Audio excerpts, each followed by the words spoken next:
Yes. Bhaskar గారు deputation మీద కొత్త ఎఫ్ఎం స్టేషన్కి వెళ్ళారు. మీరు సీత స్టాఫ్నే సార్. సీత? నువ్వేనా సీత అంటే? నేను టెర్మినేట్ చేశారు కదమ్మా.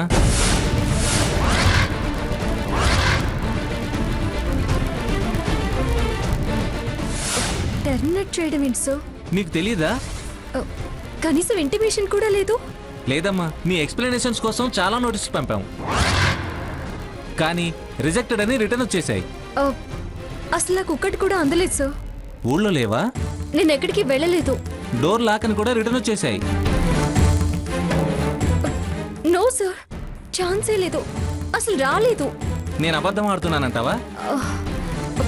అది కాదు సార్. మరేంటమ్మా, ఉన్న విషయం చెప్తున్నాను కదమ్మా. లేని విషయం చెప్తే నాకేమైనా లాభమో చెప్పు. ఒకసారి అవన్నీ చూపించగలరా సార్? నాకు చాలా అర్జెంటు పనులున్నాయి, 4 రోజులు ఆగిరా.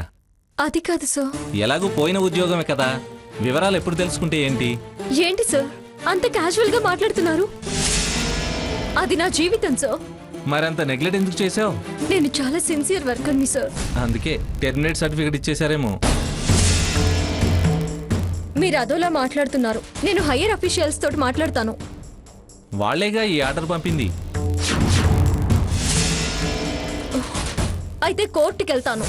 4 రోజులు ఆగి రమ్మన్నాను కదా, అప్పుడు ఇస్తాను ఫైల్.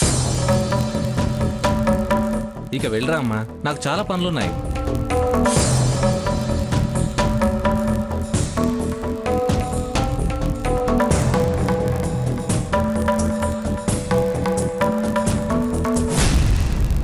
సీత, ఏంటి ఏంటి ఉద్యోగం పోయిందా? ఓ తెగ లెక్చర్లు ఇచ్చావు కదా, అందుకే పోయిందిలే. వెళ్ళి ఇంకో ఉద్యోగం వెతుక్కోపో అమ్మా.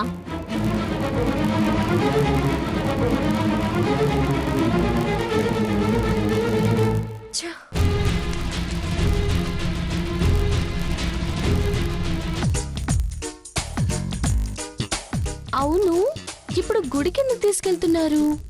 గ్రాని చెప్పింది విన్నావుగా. మనమున్న సిచ్యువేషన్ లో ఆవిడ ఆశ నెరవేరలేదు కదా, మరెందుకు వెళ్ళడం? ఆమె తృప్తి కోసం. మన సంగతి ఆవిడకి తెలియదుగా. ఇలా చేయడం మోసం కదా. ఏదో ఒకటి.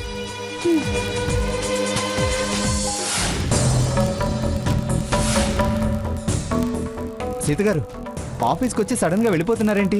నీ దారిన నువ్వు పో. సీత గారు, మీరు ఎందుకు వెళ్ళిపోతున్నారు సీత గారు? చెప్పండి సీత గారు. సీత గారు, ఏమైందండి? ఏదో అయింది అన్నీ నీకు కావాలా? ప్లీజ్, అసలు ఏమైందండి? ఒకటి నువ్వు చెడగొట్టావు, ఇంకొకటి వాళ్ళు పోగొట్టారు. సెలబ్రేట్ చేసుకోపో. కాదు, టెర్మినేట్ అంటున్నారు. విన్నావు కదా, ఇంకా అడుగుతావే? అయ్యో నోనో, నా ఉద్దేశం అది కాదండి. నేను క్లియర్గా వినలేదు. వెళ్ళి అడిగిరా, చెప్తారు. వెళ్ళ. ప్లీజ్ సీత గారు, ప్లీజ్ సీత గారు, ప్లీజ్. సీత గారు, నాకు అలాంటి ఏ ఉద్దేశం లేదు సీత గారు. ప్లీజ్ సీత గారు, నా మాట నమ్మండి. చూస్తున్నావా, దాన్నేమంటావు? ఏదో గొడవ పడుతున్నట్టున్నారు. చిచ్చి, బజారు మనుషులు. తప్పుగా మాట్లాడకు బావా. ఏంటది? ఏంటది రోడ్డు మీద అసహ్యంగా? విషయం తెలియకుండా మాట్లాడుకు. స్వర్ణ, కవర్ చేయాలని చూడకు. చెప్తానుండు.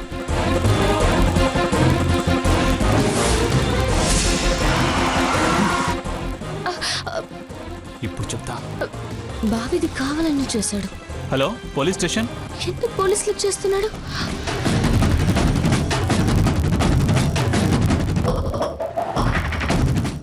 రేయ్, యూ స్టూపిడ్. ఏంట్రా, మీ రహస్య ప్రేమకు లైసెన్స్ ఇచ్చినట్టు రోడ్డు మీద మీటింగ్ పెట్టారు? మిస్టర్ సాకేత్. ఏంట్రా ఇంకా పోజ్ కొడుతున్నావు? ప్రియురాలు పక్కనుంటే కారు కూడా కనిపించదా? This is too much. Saketh garu మీరా? ఏంటి సార్ గొడవ? వీళ్ళిద్దరూ రోడ్డు మీద లైలా మజ్నులా న్యూసెన్స్ క్రియేట్ చేస్తూ నా కార్కి డాష్ ఇచ్చారు.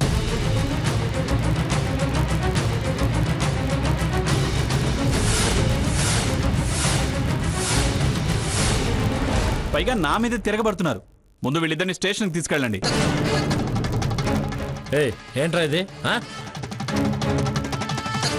ఏంటి న్యూసెన్స్ ఏమా ఏంటిది అడిగేది మిమ్మల్ని ఏంటమ్మా ఇదంతా అదే లేదు సార్, ఇతను చెప్పేదంతా అబద్ధం. పబ్లిక్ న్యూసెన్స్ ఏం చేయడం లేదు. ముందు స్టేషన్కి పదండి మీరు. నేను చెప్పేది వినండి సార్. అదే స్టేషన్కి వచ్చి చెప్పు ఆ చెప్పేది ఏందో. కాదు సార్, ఇదిగో ఇతనే నా వెంట పడుతున్నాడు.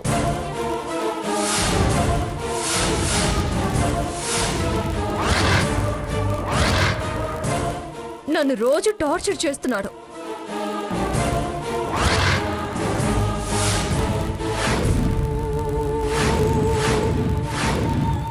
ఇప్పుడే కాదు, ఇలా చాలా రోజుల నుంచి నన్ను ఇలా వెంటాడుతూనే ఉన్నాడు.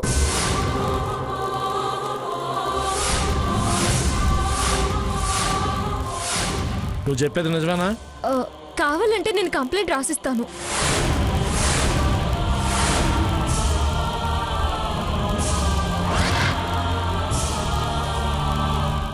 స్టేషన్కి వచ్చి ఇవ్వు. వీడి బండి మీద తీసురా. 4 రోజులు స్టేషన్లో పెడితే గానీ నీ రోగం కుదరదు. అక్క, ఎవరే నీకు అక్క? బాగా అంది కదా, నీ రోగం వాడి రోగం కుదిరింది. పద. సార్ మీరు వెళ్ళండి సార్, మేము చూసుకుంటాం. రేయ్ బండిది.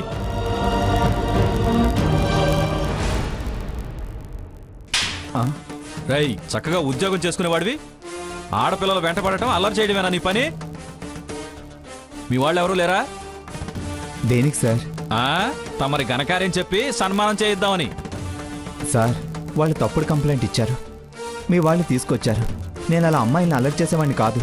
అదంతా ఎంక్వైరీ చేసిన తర్వాత తెలుస్తుంది, కానీ ముందు మీ వాళ్ళ అడ్రస్ నెంబర్ చెప్పు. నా సెల్ మీ దగ్గరే ఉంది సార్. కానిస్టేబుల్.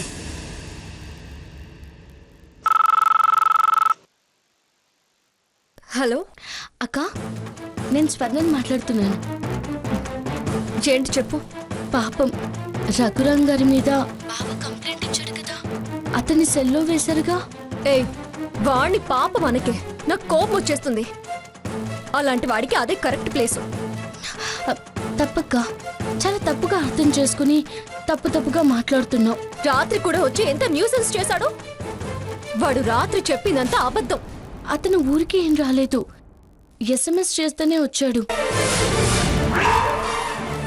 ఆ విషయం చెప్పలేక అలా అబద్ధం ఆడాడక్క. SMS ఇచ్చారా? ఎవరు? నీ ఫోన్ నుంచే బావ పెట్టాడు.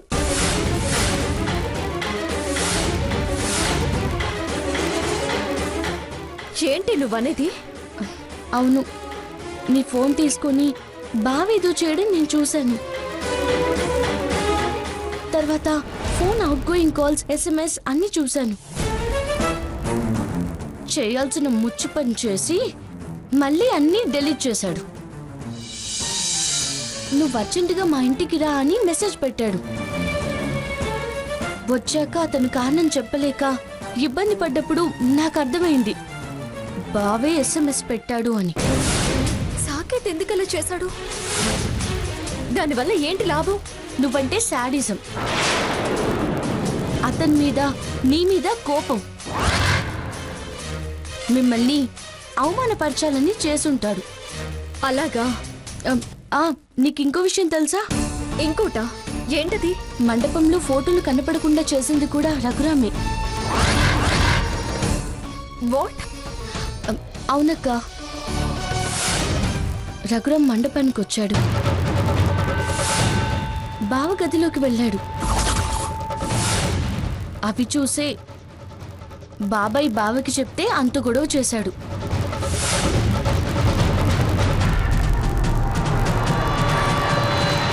అలాగా? తను మనకి హెల్ప్ చేసే మనిషినక్క. బావతో పాటు నువ్వు అపార్థం చేసుకున్నావు. అప్పుడు నాకు ఈ విషయాలన్నీ తెలియవు కదా. ఇప్పుడు తెలిసాయి కదా. స్టేషన్కి వెళ్ళి ఒక మాట చెప్పక్క.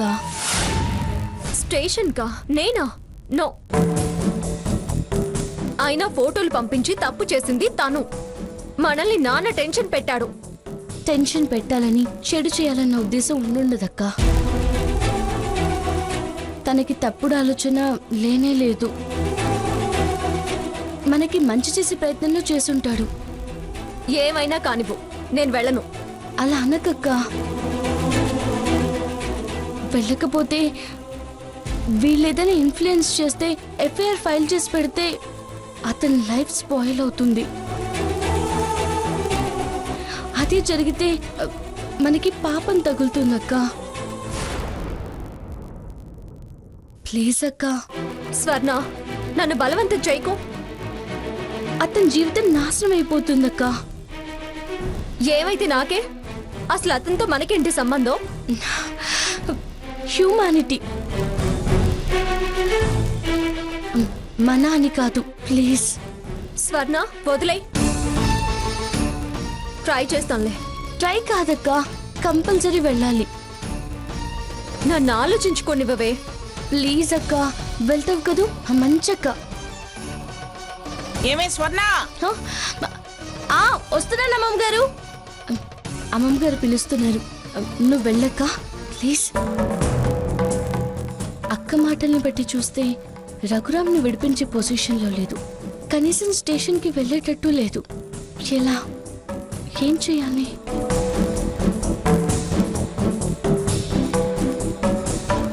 ఏంటమ్మా, ఏంటి ఆలోచిస్తున్నావు?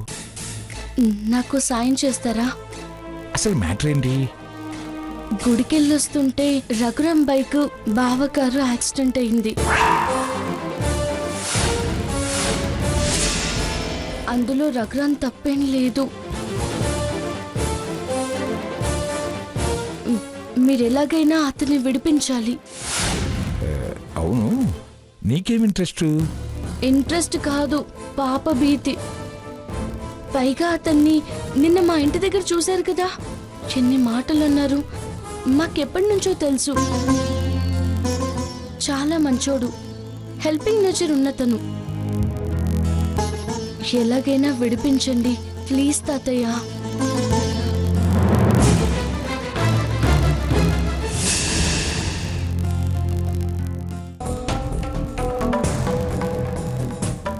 మీ ఎక్స్ప్లెనేషన్స్ కోసం చాలా నోటీస్ పంపాం. ఊళ్ళో లేవా? డోర్ లాక్ అని కూడా రిటర్న్ వచ్చేసాయి. సర్వీస్ టర్మినేట్ అయిందన్నాడు. ఆ లెటర్ ఇవ్వమంటే పోస్ట్ చేశానంటాడు. అదేమో ఇంటికి రాలేదు. రాకపోవడం కూడా ఒక అందుకు మంచిదే అయింది. ఇంట్లో తెలీదు. ఓ కాపీ ఇవ్వండి సార్ అంటే ఆఫీస్ కాపీ ఒక్కటే ఉందంటున్నారు. అలా జస్ట్ ఆయన మాటల్ని బట్టి జాబ్కి వెళ్లకుండా ఉండడమేనా? అయినా పర్మనెంట్ అయిన జాబ్ అలా ఎలా తీసేస్తారు? ఛ! నేను మాత్రం ఎలా దాన్ని వదిలి సోరుకుంటాను? అవసరమైతే లీగల్గా ప్రొసీడ్ అవ్వాలి. ఎస్, లీగల్గా ప్రొసీడ్ అవ్వాలి. ఎవరిని కన్సల్ట్ చేయాలి? తాతయ్య గారు చాలా మంచివారు. పైగా జడ్జ్గా వర్క్ చేశారు. కన్సల్ట్ చేస్తే డెఫినెట్గా మంచి ఐడియా అన్నా ఇస్తారు, లేదా అడ్వైస్ అయినా చేస్తారు.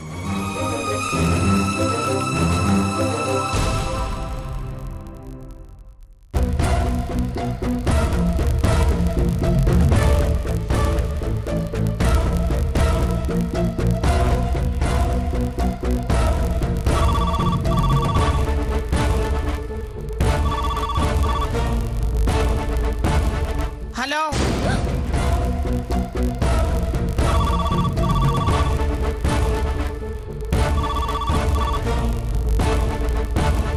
Hello hello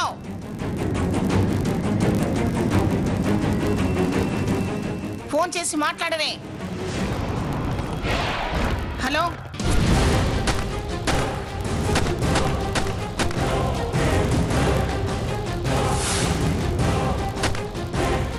hello hello. అమ్మో, ఈవిడ గారు లిఫ్ట్ చేసిందేంటి? తాతయ్య ఎక్కడ ఉంటారు? హలో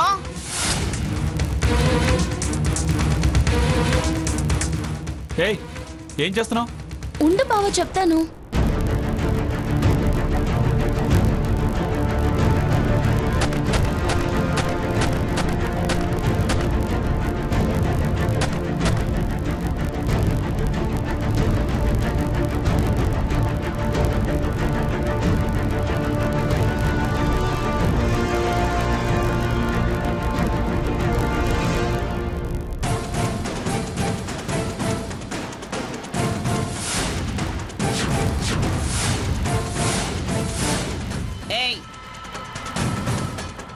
ఏమిటి ఆ ఫోటో అక్కడ పెట్టావు?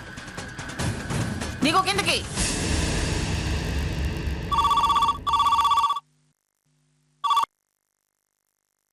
హలో తాతయ్య గారు,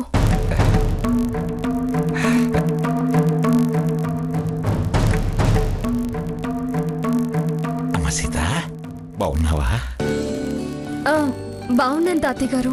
మీరు? నాకేమమ్మా బ్రహ్మాండంగా ఉన్నాను.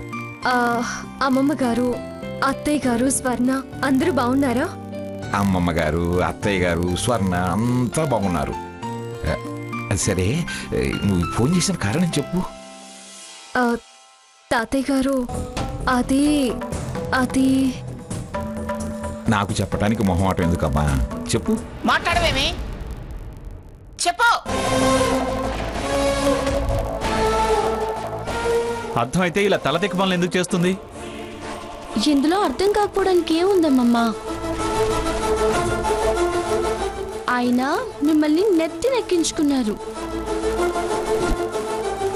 నేను గుండెల్లో పెట్టుకున్నాను.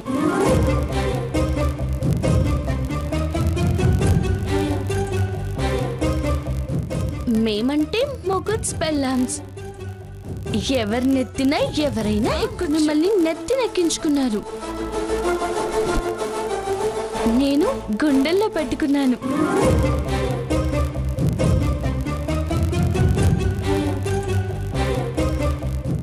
మేమంటే మొగుడ్స్ పెళ్ళామ్స్. ఎవరి నెత్తిన ఎవరైనా ఎక్కొచ్చు. చూడు చూడు ఎలా మాట్లాడుతుందో చూడు. అదొక్కటే మాట, మరో మాట లేదు. టర్మినేటెడ్, టర్మినేటెడ్ అంతే. ఉమ్, ఏమైనా అనని, నేను చెప్పేది కరెక్టే కదమ్మా? నేనా సిరిలిన్ ఇంట్లో పుట్టిందాన్ని. చూడండి, ఈ ఇంట్లో పడ్డాను. ఇలా మీ ఫోటోని నెత్తిన కాకుండా ఎదురుగా పెట్టుకుంటే అష్టలక్ష్మి అమ్మవారిని ప్రతిరోజు మార్నింగ్ చూసినట్టుంటుంది.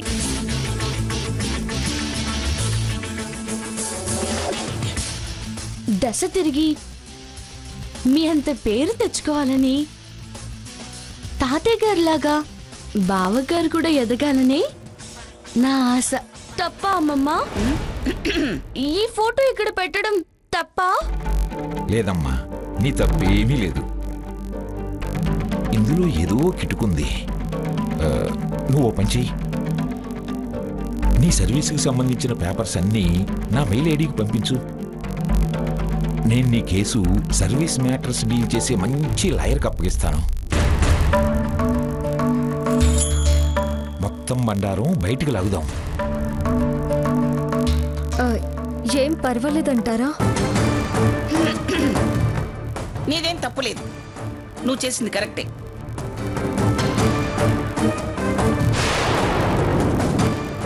నేను చెప్తున్నాను కదా, వాడి మాటలు పట్టించుకోకు.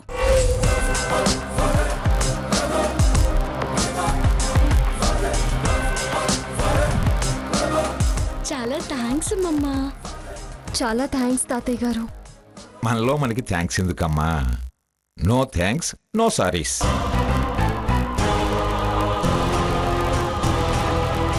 ఫ్రెండ్షిప్లో no sorry, no thanks. Okay? Raghuram కూడా ఇలాగే నో థ్యాంక్స్, నో సారీస్ అంటాడు కదా. తాతయ్య గారు కూడా ఇలాగే అంటున్నారు.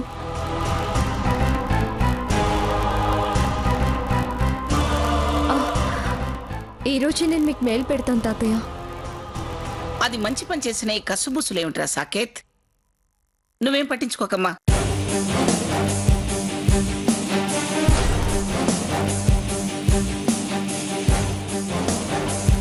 కాస్త టైం పడుతుంది కానీ నష్టమేం జరగదు. నీతి నిజాయితీలదే అంతిమ విజయం, గుర్తుంచుకో. ఏమిటి, జడ్జి గారు ఎవరికో ధర్మాలు నూరిపోస్తున్నారు? ఎవరి చెవిలో?